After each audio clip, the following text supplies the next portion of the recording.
வணக்கம். ரொம்ப முக்கியமான விஷயத்துக்கு தான் இந்த வீடியோ. இன்றைக்கி காலையில் நம்ம அரசு சார்பில் 5,000 ரூபாய் உங்கள் அக்கௌண்ட்டுக்கு வந்திருக்கோம். எதுக்காக இந்த பணம்? நாங்கள் ஆட்சி பொறுப்பேற்றப்போ கொரோனா உச்சத்தில் இருந்துச்சு. அதை சமாளித்து மக்களின் உயிரை காத்தது மட்டும் இல்லை, அவங்க வாழ்வாதாரத்தை காக்க 4,000 ரூபாய் நிவாரணத் தொகையையும் வழங்கணும். சென்ற ஆட்சி விட்டுட்டு போன கடுமையான நிதி நெருக்கடியை சமாளித்து ஆட்சிக்கு வந்ததுமே பல திட்டங்களை நிறைவேற்றணும். நம்ம ஆட்சிக்கு வர்றதுக்கு முன்னே மாதம் 1,000 ரூபாய் உரிமைத் தொகை வழங்கப்படும்னு அறிவித்தேன். அப்போது இது சாத்தியமே இல்லைன்னு சிலர் சொன்னாங்க. ஆனாலும் நிதி நெருக்கடியை சமாளித்து ஒன்றிய அரசினுடைய ஓரவஞ்சனையை மீறி கடந்த 2023ஆம் ஆண்டு செப்டம்பர் மாதம் முதல் கலைஞர் மகளிர் உரிமை திட்டத்தை வெற்றிகரமாக செயல்படுத்திட்டு வரோம். முதல்ல 1,13,00,000 மகளிருக்கு பயனளித்த இந்த திட்டம் அண்மையில் அது விரிவுபடுத்தப்பட்டு இப்போ 1,31,00,000 குடும்பத் தலைவிகள் பயன்பெற்று வராங்க. இது வெறும் நிதி உதவி இல்லை, சமூகத்தில் பெண்கள் ஆற்றும் பங்களிப்பை அங்கீகரிப்பதற்காக கொடுக்கப்படுகிற உரிமைத் தொகை. இந்த தொகையை வச்சு அன்றாட வீட்டு செலவுகள், குடும்பத்தில் ஏற்படும் மருத்துவ செலவுகள், குழந்தைகளுக்கான கல்வி செலவுகள் என பல அத்தியாவசிய செலவுகளை மகளிர் தாங்களே நிறைவு செய்ய இந்த திட்டம் வழிவகுத்துச்சு.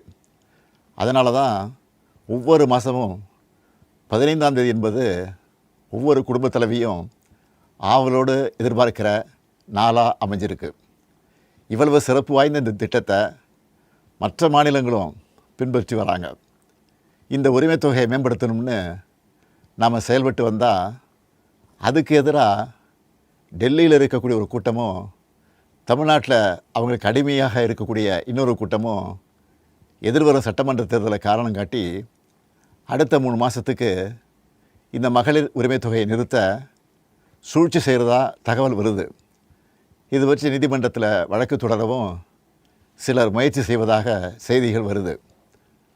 1,31,00,000 மகளிர் உழைப்பை அங்கீகரிக்கிற இந்த திட்டத்தை 3 மாதம் நிறுத்தி வச்சா நீங்கள் எவ்வளவு சிரமங்களுக்கு ஆளாவீங்கன்னு உங்கள் வீட்டில் ஒருத்தனாக இருக்கக்கூடிய எனக்கு நல்லா தெரியும். கடும் வெயிலில் வேலைக்கு போக கஷ்டமான கோடை காலத்தில் இந்த தொகை நிறுத்தப்பட்டால் உங்களுக்கு எவ்வளவு வலி ஏற்படும்னு என்னால் உணர முடியுது. உங்கள் மாதாந்திர செலவை எப்படி சமாளிப்பீங்க?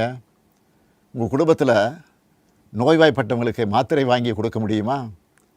குழந்தைகள் தேர்வு எழுதுகிற காலத்தில் அவங்களுக்கு உணவு கொடுப்பதிலிருந்து தேவையான கல்வி செலவுகளை செய்ய முடியுமா?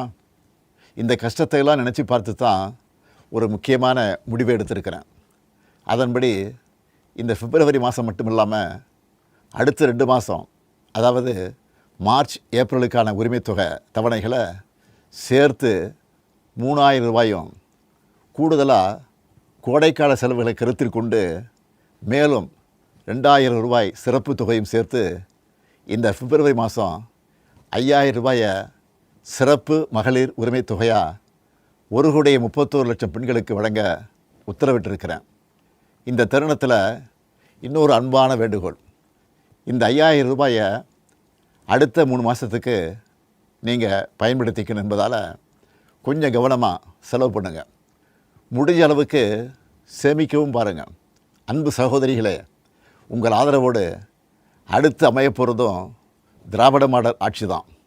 அதனால் நீங்கள் மனம் குளிரும் சிறப்பான ஒரு அறிவிப்பையும் இந்த நேரத்தில் சொல்ல விரும்புகிறேன். அடுத்த திராவிட மாடல் 2.0 ஆட்சி காலத்தில் உங்களுடைய உரிமைத் தொகை 2,000 ரூபாயாக உயர்த்தி வழங்கப்படும். சொன்னதை செய்கிற முத்துவேல் கருணாநிதி ஸ்டாலின் கொடுக்கிற வாக்குறுதி இது. இதையும் எப்படி பண்ணுவோம்னு சிலர் கேட்கலாம். கடந்த ஆட்சியின் 10 ஆண்டுகளில் தமிழ்நாடு அடைய முடியாத பொருளாதார வளர்ச்சியை இந்தியாவே திரும்பி பார்க்க அளவுக்கு சாதித்து காட்டினவங்க நாங்கள். அதனால் எந்த தடை வந்தாலும் அதையெல்லாம் தாண்டி தமிழ்நாடே வெல்வோம் ஒன்றாக.